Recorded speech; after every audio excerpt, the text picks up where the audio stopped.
Assalamualaikum warahmatullahi wabarakatuh. Perkenalkan, nama saya Dika Aprilia dari Prodi D3 Kebidanan. Dalam video ini, saya dan rekan-rekan saya akan memaparkan sedikit mengenai Kholik. Pengertian umum Kholik. Menurut KBBI, Kholik adalah pencipta. Adapun arti dari makhluk adalah yang diciptakan. Sesungguhnya, dua kata ini, baik kholik maupun makhluk, sama-sama berasal dari kata kholako yang artinya menciptakan. Meski sama-sama berasal dari kata kholako, namun sesuai perkembangannya, kata kholik dan makhluk memiliki dua hal yang berbeda. Pada kata kholik, yang awalnya kholako berubah menjadi kholiku yang bermakna sang pencipta. Artinya berperan sebagai pelaku dalam mencipta. Adapun awal dari kata makhluk yaitu kholako yang berubah menjadi maf'ulu yang menunjuk pada objek sebagai penderita. Maknanya adalah makhluk merupakan objek yang diciptakan oleh si pencipta. Dalam hal ini, yang dimaksud kholik adalah Allah Subhanahu wa Ta'ala. Bahkan Al-Kholik adalah Asmaul Husna yang wajib diketahui. Adapun dalam konteks ini, makhluk adalah semua yang diciptakan oleh Allah, seperti manusia, hewan, tumbuhan, setan, jin, dan lain-lain. Secara umum, kata organisme hidup yang diciptakan oleh Allah.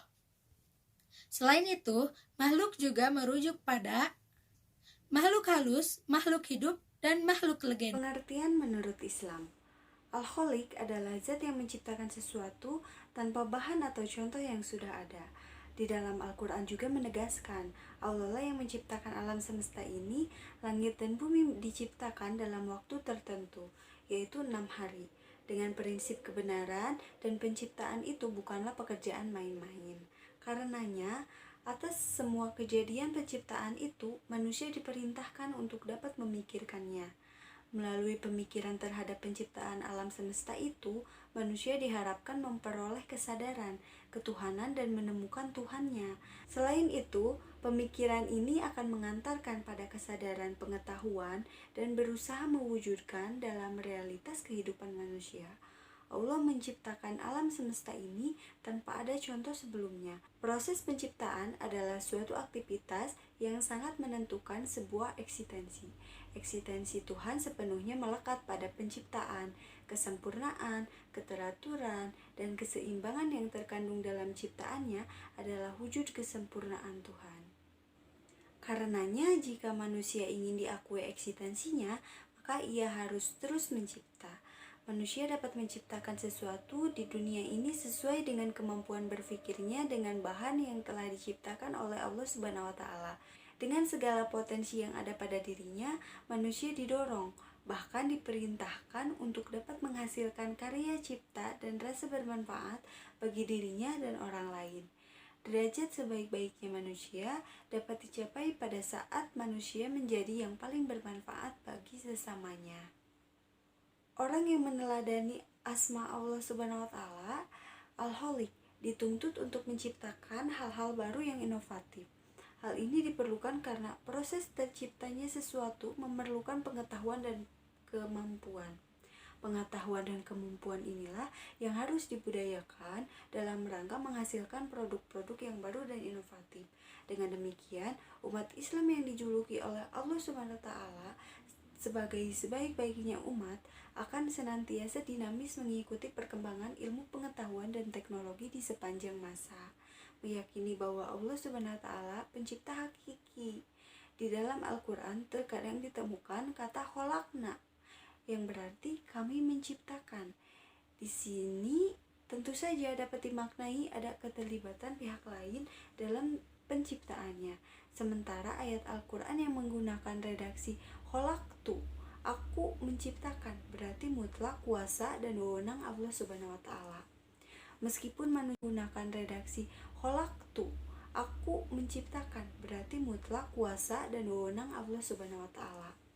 Meskipun manusia juga memiliki peran dalam penciptaan, tetapi peran hakiki tetap milik Allah Subhanahu wa taala. Dalam dunia industri misalnya, Allah Subhanahu wa taala yang menciptakan bahan mentah dan Allah Subhanahu wa taala juga yang memberikan ilham sehingga manusia dengan segala keinginan kerasnya dapat menciptakan sesuatu yang baru. Perkenalkan, nama saya Nurul Nadia dengan NIM 106210004 Prodi Kebidanan. Hadirnya saya di sini adalah menjelaskan poin ketiga, yaitu tentang tujuan makhluk terhadap Sang Holik. Dan poin-poin sebelumnya juga sudah dijelaskan oleh rekan-rekan saya. Langsung saja penjelasannya, yaitu semua alam mawujud diciptakan oleh Tuhan atas kuasa dan kehendaknya tanpa campur tangan dengan orang lain, sehingga Muhammad Abduh mengatakan bahwa tidak ada satupun di antara kepentingan alam ini yang dapat memaksanya untuk menguasai semuanya. Dan juga seluruh manusia bergantung kepadanya yang selalu didatangi untuk dimintai pertolongan. Selanjutnya, Allah Subhanahu wa taala juga berfirman, "Bukanlah Aku telah memerintahkan kepadamu, wahai Bani Adam, agar kamu tidak menyembah setan. Sesungguhnya setan itu adalah musuh yang nyata bagimu, dan hendaklah kamu menyembahku. Inilah jalan yang lurus." Quran Surat Yasin ayat 60-61. Dalam perjalanan hidup dan kehidupan, manusia sebagai makhluk Allah mengemban amanah atau tugas-tugas dan tanggung jawab yang dibebankan oleh Allah kepadanya, dan amanah tersebut ada bermacam-macam, yaitu amanah hamba terhadap Tuhannya, yaitu senantiasa mengikuti perintahnya, mengikuti sunnah-sunnah Rasul, juga menjauhi larangannya. Karena kalau kita senantiasa selalu berbuat dosa, kita termasuk orang-orang yang merugi. Amanah hamba terhadap sesama manusia, yakni selalu mengembalikan barang yang sudah dipinjam, tidak menipu, dan juga tidak menceritakan hal-hal kepada orang lain yang bersifat privasi. Contohnya itu seperti kita bercerita kepada teman kita, lalu teman kita itu menceritakannya kepada orang lain. Nah, itu adalah termasuk orang yang tidak amanah, yang harusnya tidak diceritakan malah diceritakan kepada orang lain. Nah, jangan sampai seperti itu ya. Amanah hamba terhadap dirinya, yaitu senantiasa berbuat kebaikan, bermanfaat juga bagi dirinya dan orang lain, tidak juga membahayakan dirinya atau merugikan dirinya. Contohnya itu seperti narkoba, minum-minuman keras, kayak itu seperti narkoba, minum-minuman keras, kayak itu termasuk hal-hal yang merugikan diri sendiri, entah itu kesehatan dan juga bisa melakukan hal-hal yang berupa kejahatan. Nah, merugikan orang lain juga kan. Nah, karena itu kita senantiasa taat kepada Allah, taat kepada perintah Allah, menjauhi segala larangannya. Saya akan melanjutkan penjelasan dari rekan saya. Perkenalkan, nama saya Windy Fitri Fauzia. Tugas manusia sebagai Abdullah hamba Allah. Tugas hidup manusia sebagai Abdullah merupakan realisasi dari mengemban amanah dalam arti memelihara beban atau tugas-tugas kewajiban dari Allah yang harus dipatuhi. Kalimat La ilaha illallah atau kalimat tauhid dan atau ma'rifah kepadanya. Sedangkan khalifah Allah merupakan realisasi dari mengemban amanah dalam arti memelihara, memanfaatkan atau mengoptimalkan penggunaan segala anggota badan, alat-alat potensial termasuk indera, akal, dan kalbu atau potensi-potensi dasar manusia guna menegakkan keadilan, kemakmuran, dan kebahagiaan hidup. Tugas manusia sebagai Abdullah bisa dipahami dari firman Allah dalam Quran Surat Az-Zariyat ayat 56 yang artinya, "Dan aku tidak menciptakan jin dan manusia melainkan supaya mereka mengabdi kepadaku."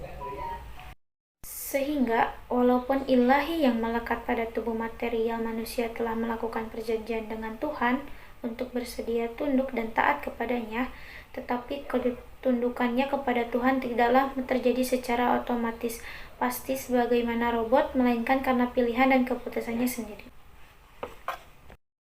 2. Tugas manusia sebagai khalifah Allah. Tugas hidup manusia juga sebagai khalifah Allah di muka bumi. Hal ini dapat dipahami dalam firman Allah dalam Quran Surat Al-Baqarah ayat 30. Yang artinya, ingatlah ketika Tuhanmu berfirman kepada para malaikat, sesungguhnya aku hendak menjadikan seorang khalifah di muka bumi.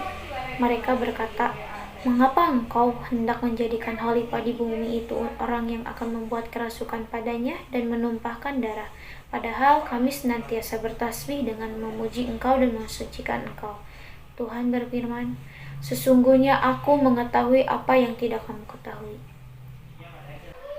Apa yang dimaksud dengan khalifah? Kata khalifah berasal dari kata khalf, menggantikan atau mengganti, atau khalaf, orang yang datang kemudian, sebagai lawan dari kata salaf, orang yang terdahulu.